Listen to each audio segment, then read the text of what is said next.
De facto vai ser de debate e de reflexão, nomeadamente através destas conferências Vox, que é um dos caminhos que nós queremos que seja um espaço de facto de participação, e escolhemos simbolicamente hoje porque é o dia 5 de outubro, é o dia da República, um dia também historicamente muito importante para o nosso país, e principalmente, simbolicamente, escolhemos um tema que eu acho que pode ser muito interessante e marcante para todo este manifesto, que é de facto o tema da cultura e das artes. É a cultura de facto ser o espaço, o primeiro espaço de prioridade naquilo que é a construção de todo um projeto para o país. É o pilar fundamental onde tem de assentar, de facto, todas as outras políticas públicas. E para isso nós temos a felicidade de ter como primeiro convidado uma personalidade como o Ricardo Paes. O Ricardo, julgo que dispensa grandes apresentações em detalhe, porque tem um currículo que acompanha a nossa vida cultural das últimas décadas, eu diria, no país, conhecerá bem. É, de facto, uma das grandes figuras das artes e da cultura no nosso país, já desde há vários anos, e eu diria décadas mesmo. Tem de facto uma enorme experiência, mas tem principalmente um fantástico trabalho que de facto o marca e nos marca a todos enquanto cidadãos portugueses. Uma carreira ainda por cima muito diversificada, como ator, como encenador de grandes obras que de facto marcaram o panorama e marcam o panorama cultural nacional, mas que ainda por cima associa o facto de ser um gestor cultural com obra feita e provas dadas, eu diria, dirigindo teatros nacionais como de São João, como Dona Maria II em Lisboa, mas também outro tipo de teatros de natureza mais, com outro tipo eu diria, de impacto local e regional um pouco por todo o país. E, portanto, é alguém que tem, como dizia, provas dadas no mundo cultural, em diferentes vertentes e em diferentes frentes, mas que eu diria que mais do que isso, aquilo que mais me honra por ter aqui o Ricardo é que de facto é um cidadão que tem uma liberdade de pensamento que de facto nos inspira, pelo menos a mim me inspira muito. É um homem que de facto sente a cultura como uma paixão e uma emoção muito especial. Acho que eu diria vive a cultura com uma enorme intensidade e que consegue ter uma liberdade de espírito enorme. E nomeadamente quando falamos de políticas culturais, acho que o trajeto do Ricardo prova, já conseguiu elogiar protagonistas de todos os quadrantes políticos e já conseguiu, com a tal liberdade de espírito que eu há pouco dizia, também criticar, julgo que todo tipo de cenário ou espectro político ou partidário no nosso país. E, portanto, acho que é esta grande referência que aqui temos hoje, e, portanto, eu agradeço muito ao Ricardo Paes ter disponibilizado para perder aqui alguns minutos connosco. Agradeço porque, de facto, desde que me lembro, desde os Estados Gerais para uma nova maioria que promoveu o António Guterres e o PS, que não se abra um espaço de reflexão tão esclarecido ou esclarecedor como que o Pedro pretende. E nós temos cada vez menos espaços para pensar e para falar, porque a vida assim o faz e porque a forma como hoje em dia lidamos com as teorias e as práticas e a crítica e etc. é de tal maneira fugaz que raramente a gente tem tempo a pensar nas coisas. Estamos num momento muito particular da nossa vida em Portugal, porque nós estamos praticamente no buraco negro da cultura no que diz respeito a políticas e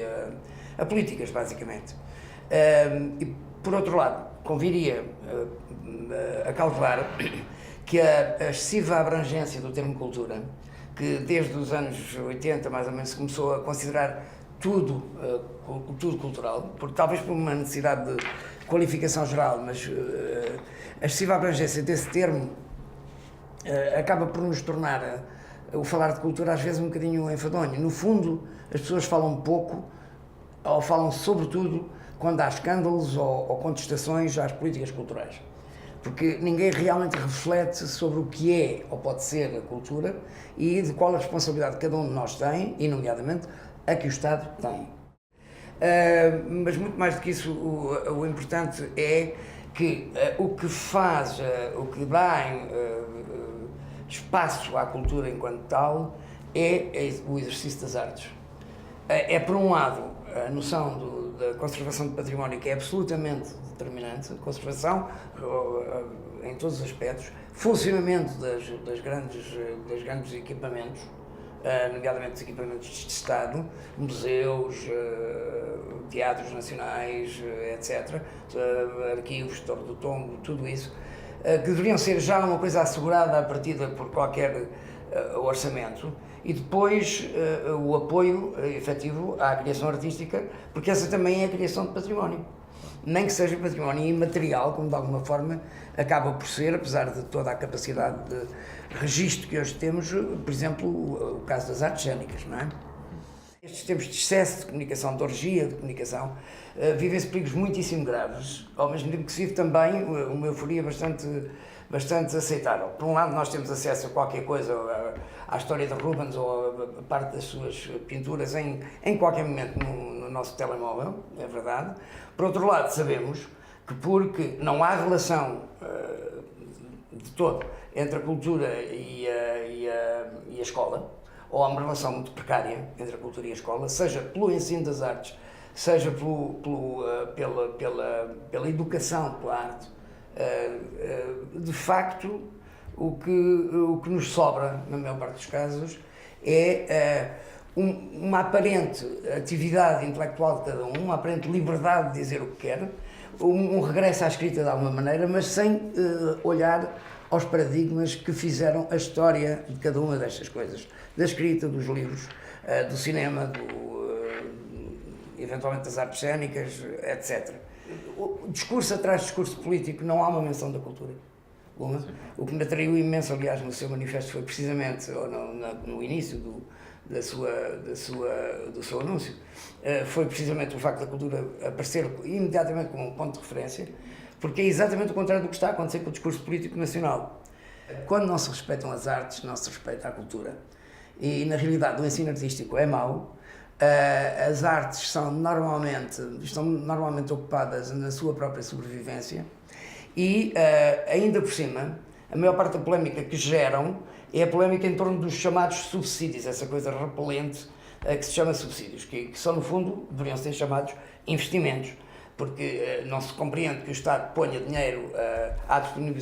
disposição de organismos, ou de pessoas, ou de criadores, etc., se isso não for um investimento no desenvolvimento cultural. E o desenvolvimento cultural depois também não pode ser confundido com o desenvolvimento económico, porque se por um lado a cultura pode ser determinante no desenvolvimento da economia, por outro lado não há que pensar a cultura nos termos em que se pensa em economias, portanto nos termos em que se pensa a finança ou a economia política.